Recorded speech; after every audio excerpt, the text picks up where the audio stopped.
ಮತ್ತು ಜೊತೆಗೆ ತೀವ್ರವಾಗಿ ಇತ್ತೀಚೆಗೆ ಕಾಂಗ್ರೆಸ್ ಅಂತೂ ಬಿ ಜೆ ಪಿ ಮೇಲೆ ಮತ್ತು ಆರ್ ಎಸ್ ಎಸ್ ಮೇಲೆ ಅವರು ಟಾರ್ಗೆಟ್ ಮಾಡ್ತಾಯಿದ್ದಾರೆ ಪ್ರತಿಯೊಂದರಲ್ಲಿ.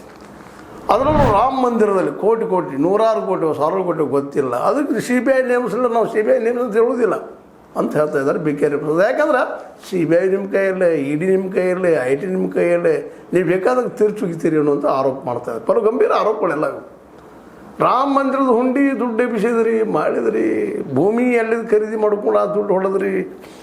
ಅದಕ್ಕೆ ನೇರಾನೇರ ನಾವು ಇವತ್ತು ಆರೋಪ ಮಾಡ್ತಾಯಿದ್ದೀವಿ ಮೋದಿ ಮತ್ತು ಶಾರದ ಹೊಣೆಗಾರರು ಅಂತ.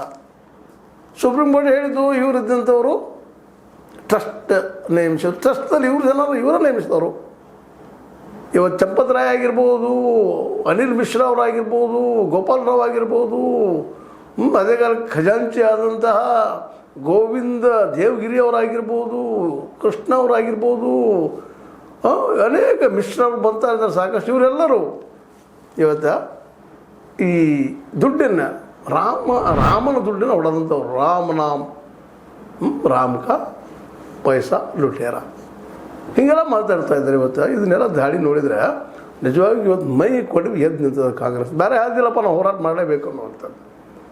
ಅದರಲ್ಲೂ ಕೆ ಪಿ ಸಿ ಸಿ ಅಧ್ಯಕ್ಷರನ್ನ ಈ ಬಿ ಕೆ ಪ್ರಸಾದ್ ಅವ್ರನ್ನ ಮಾಡಿದ ತಕ್ಷಣ ಅನಿಸುತ್ತಿದ್ದು ಇದು ತೀವ್ರವಾಗಿ ಹೋಗ್ತದೆ ಅಂತೇಳಿ. ಯಾಕಂದ್ರೆ ನಮ್ಮ ಸತೀಶ್ ಅವರು ಮಾತಿನ ಮಲ್ಲರಲ್ಲ, ಕೆಲಸದ ಮಲ್ಲರು.